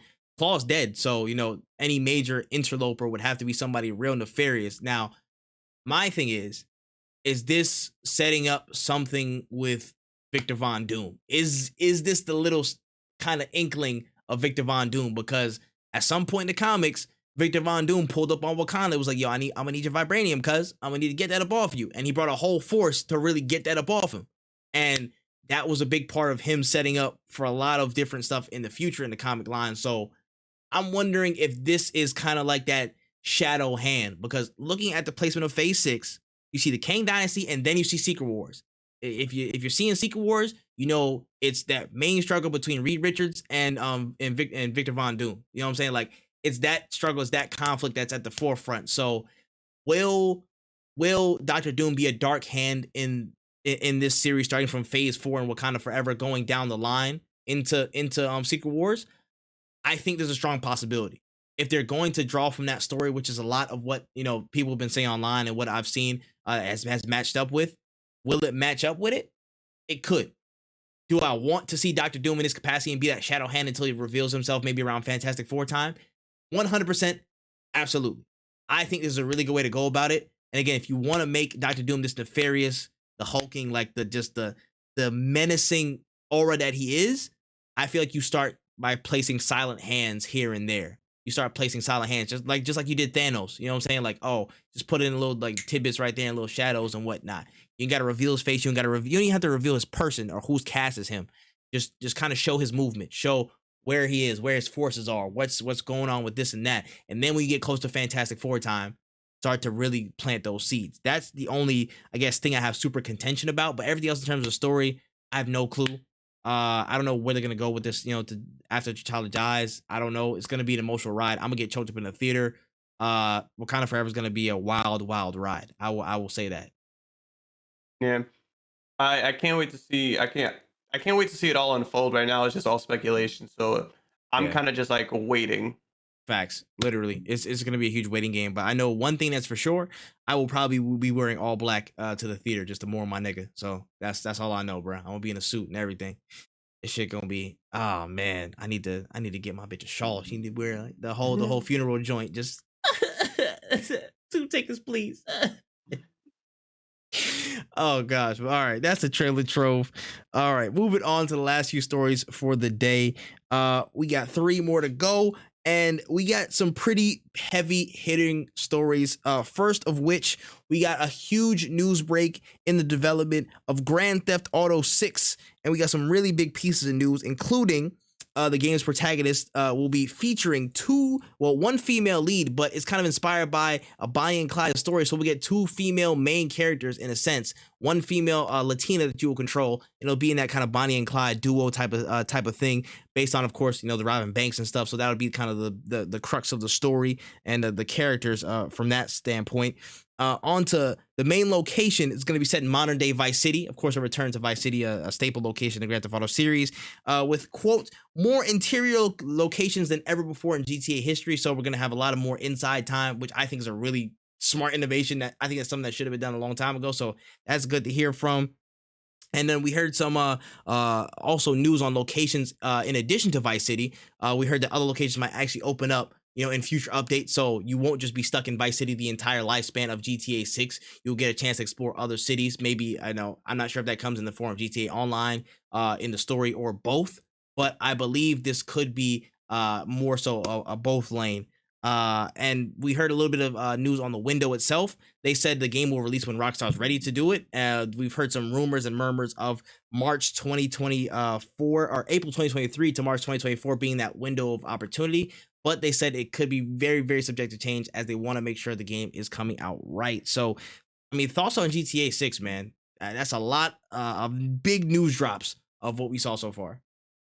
I'm actually really excited for this because it actually seems like they're making a new game. Mm. GTA 5 was different with the 3 character system, which is dope. I think a female character is long overdue in this franchise. A Latina character is awesome. I'm actually really excited for that. I hope the second female character is black, so we can get like a really good dynamic going. But honestly, it seems pretty cool. Like I like this game. I feel like is also still very much out there. In terms of timeline, we don't really know much. I just hope that they don't overemphasize online like they did with GTA 5, Mm. and I really hope that this game just has a lot of longevity. Yeah. 100%, 100%. I think that people like with GTA Online, with the advent of GTA Online, it's been out for damn near 10 years. I feel like people forget like how much fun people just had in a single player mode. You know what I'm saying? Like a Yeah. lot of that stuff spawned in a single player mode. You know what I mean? Just hanging around like the cul-de-sac on Grove Street and whatever. Like that was just single player stuff. People had the cheat codes and all that stuff from single player experiences. So getting back to the core of that and really innovating on what they know in the current formula of GTA to be again just different, just somewhat progressive, move forward a little bit. Having a female lead and two female characters in that main story, I think is a really welcome change. We haven't had much, you know what I'm saying? Aside from what's the name? My boy in GTA 5. I keep saying Lamar because Lamar, the damn blur nigga. Yeah, Franklin, thank you. Because the nigga is always in my head. So I was about to say, so Franklin, and then before that, I about to say, like, who was the like the last person of color, like the light CJ. yeah, CJ, the light skinned dude that was in GTA 4 because the Gay Tony DLC. Yeah, I about to yeah. say, I cannot and then remember and his then name, but the Dominican dude, yeah. yeah, him, and then like Vic Vance. That was like the only like black people we had in there. You know what I'm saying? There was GTA, Yeah. like it was like GTA. Was it Chinatown or something like that? And I believe there may have been female playable characters in like the Chinatown Wars was really good, yeah. Chinatown Wars. Yes, thank you. And then there was some like female playable characters in like the early GTAs before 3. So it was like, you know what I'm saying? Like there was those, but now that we're in this modern era, it's been 10 years since the last GTA, and we only had that. Putting somebody like this in the forefront shows a huge step forward, and again, a huge step in a different direction, which I think will play really, really well for the narrative, really, really well on different themes that they might be talking about. I'm personally starting to get excited again because we finally have news on GTA. Like, there's been no news on GTA Online. I haven't seen like much news on GTA Online. It was just this that popped up, and I was like, we're actually moving towards it, guys. We're actually making a move. It feels good to be on that. I really love the actual location, the strategy with that may be true. You know what I'm saying? Whatever they may be going with. I like Vice City. I love Vice City. Vice City is iconic. So going back to that, I 100% do not mind. For me, it's been a long time, and the fact that they're really gonna say, "Hey, listen," on top of that, we're gonna bring different cities back in. So what if they have, this update is that, but in the future DLC, we'll take you back to Liberty City. You know what I'm saying? We'll take you back that way, and then we'll take it to you know what I'm saying, another part of town. What's it called? Was it just Los Santos? Or was it just that's the GTA 5 setting? Was it? I was about to say No. Are you talking about Los Santos? And then are you talking about just whatever Liberty GTA. City? Yeah, wherever GTA 5 and San Andreas, the setting was for that. You know what I'm saying? Liberty City Los was Santos. before. Yeah, okay, so sounds. Thank you. The name was just escaping me. But yeah, like, so if we're doing that in different, locations and stuff in future DLC updates or story updates and stuff, I would personally not mind it. I think that's great. In terms of GTA Online, yeah, I personally don't care. I'm like, do what y'all need to do with GTA Online. You know what I'm saying? But just again, make sure it works like, sooner than a year later. That's kind of my only gripe. Just try and work on it to make sure it drops, in a reasonable time frame, I guess. Hands up, don't shoot me, But that's all I gotta say on that part. But let's talk a little bit about more loser gamers are coming out the woodworks with this. They saw, of course, the updates about a Latina lead protagonist and two female protagonists at the forefront of the story. They saw a couple more comments that we'll get to about how they wanted to make the jokes about GTA and some of the writing about GTA less of a punch down on marginalized groups. So they saw some of that, and then all the woke people or I guess the anti-woke people are just like, bashing them and stuff like that and say, oh, GTA is woke now, is blah blah blah, so then the third. Response to that. I'm 100% sure those people, their breath smells. Like I can put money on it that the motherfuckers have nasty smelling breaths. Like, dog, you got, like, I don't understand. Like, people just do shit out of outrage at this point. Like, it's just like, oh, they're going woke. It's like, nah, bro, we had like 7 fucking protagonists that are white dudes who have guns. And like, I'm gonna keep it a stack with you. Another white protagonist who's just shooting people up. That's not even like satire anymore. That's what GTA has always been about. Is really satire from the beginning. It's always been trying to like poke fun of like society. Making the main character a crazed white gunman isn't satire. That's honestly very accurate to fucking the country that we live in. If we really want to get fucking woke and political about it. So dog, shut up. Let it be a Latina woman. It's gonna be cool, dog. You're gonna play it anyways. You're just trying to make fun. You're just trying to make jokes to like this 13-year-old dudes who are eventually gonna find out that you're not cool. like that's really all that it is. Dog, shut up, play the game, keep it pushing. Factual, bruh. I even see some. I'm about to say it just hella people. It was just like, yo, nigga, what does this have to do with you and in your personal stakes, bro? Like, who gives a fuck? It's a game, bro. You're a grown And ass man. it grown ass people, bro. And it just like, yo, just because the main character is not does not look exactly like a white person or something like that, or a dude, you just automatically flip shit and think, oh, it's the end of the world now. It's the end times. Like, nigga, shut up, bro. Like, it's wild to me that like people just still think like this, bro. I don't know, man. It's just that mentality is real stupid to me, bro. It's just really, really like it's just reductive, man. I'm like, why do you guys always think in such base level knuckle dragger ass philosophy? Why do you always think this way? It doesn't register with me. That's all I'm saying. So y'all gonna keep making y'all weird ass videos, and when the time comes, y'all either gonna play it or not. So good luck. Good luck, because I already got my 60 locked. Yeah. Peace. You know what I'm saying? So that is what it is. But moving on to the next story, but still keeping on Rockstar, we had some reports coming out in addition to these to the GTA news come out just about the internal workplace and how things have been going with that. And it seems that they've been making really, really big strides to improve their internal workplace culture and just kind of shift the paradigm on how they've been portrayed and perceived with certain things, internally over the past few years. So in an IGN article, they stated that they have a lot more inclusive work culture, focusing on reducing crunch, removal of abusive managers, conversion of contractors into full-time employees, and a restructure to improve working conditions. Morale is said to be higher at the company as a result, and one source said Rockstar was a boys club transformed into a real company. Now, the company is also focusing on making fewer jokes in GTA that punch down at marginalized groups, was the above point. And they've been making strides to try and just, be a better environment for their people. So thoughts on all this? I love that. It's refreshing. The thing is that it's not that we want like all the GTA games to be completely different, but to fucking keep rehashing the same shit, it's gonna be boring. I love changing the work culture in general. That was honestly amazing. I hope more people take note, and I hope that they keep to their word in creating a better environment, because when you have people who actually want to fucking be there and an environment that isn't just based around toxic shit, you're gonna get better games in the long run, because people are gonna give a fuck. They're not gonna let bugs slide. They're not gonna let shitty work slide. They're gonna give a fuck about the shit. And that's just in general in any environment. For all the people who are upset about no more punching down on marginalized groups, bro, you guys, like, I don't really care honestly what you guys have to say, because at the end of the day, there's been so many generations of games prior that didn't have this focus. Go play them bitches. Like, shut up.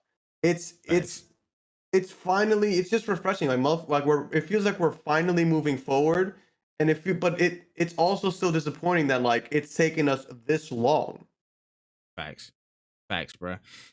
It's like, damn, it's long overdue, but I'm glad that it's happening. You know what I'm saying? It is what it is at this point, but I'm glad that Rockstar itself, took the time to actually, report this, and people are corroborating that stuff, because Rockstar is a big staple. A lot of people look to this company, again, as like a standout in gaming industry. If you want to look at gaming industry, look at Nintendo, look at Microsoft, you know what I'm saying? Like, outside of like the major like console brands and stuff like that, Rockstar is one of those people you look towards.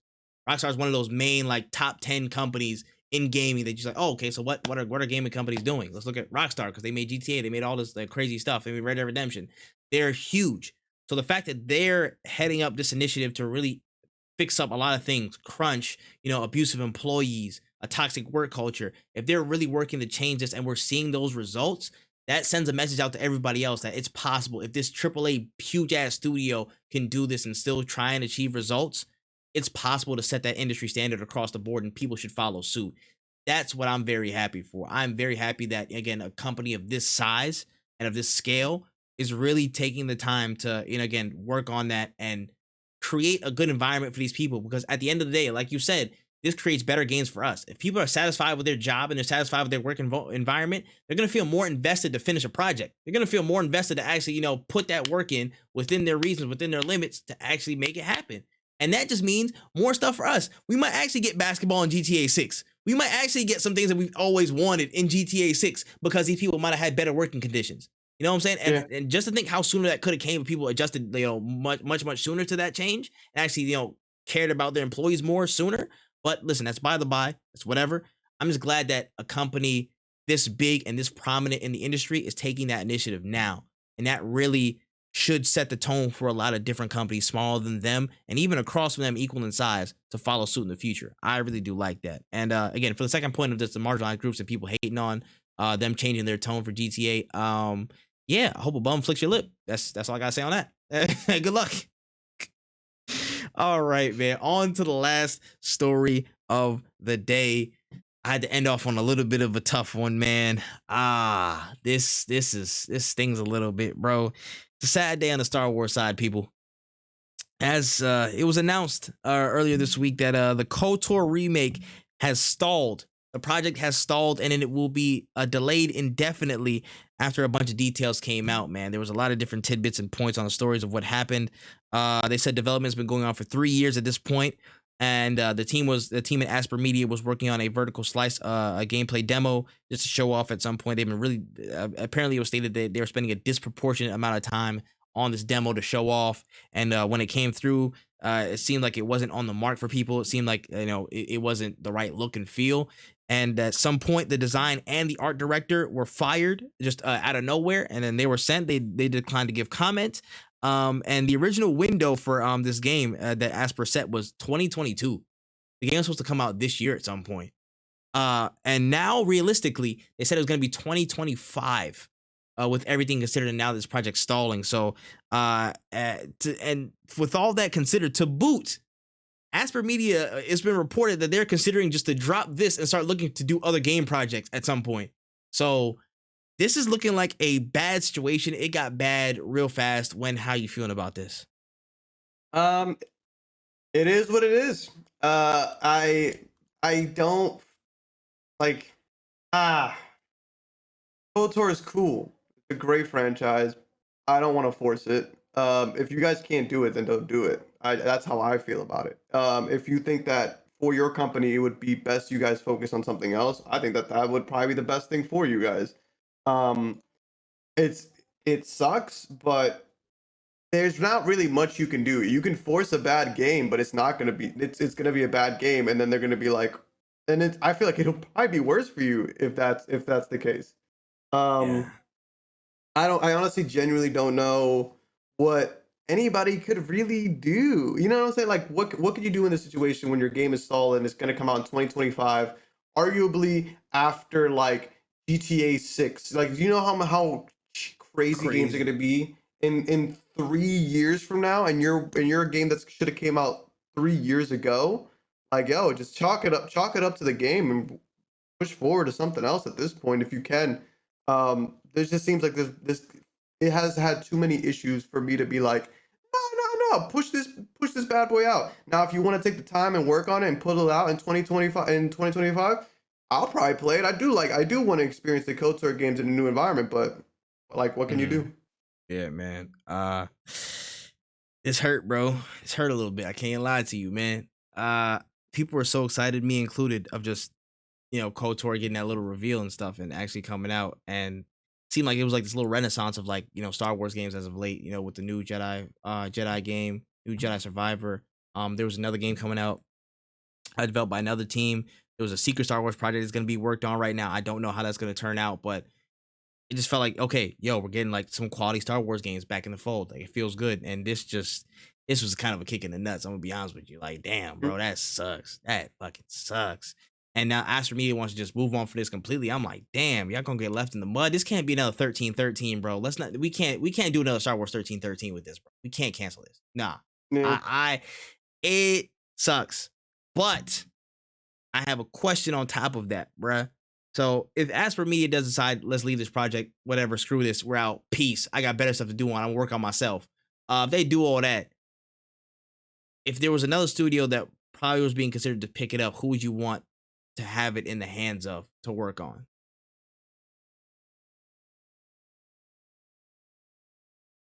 KOTOR action adventure game.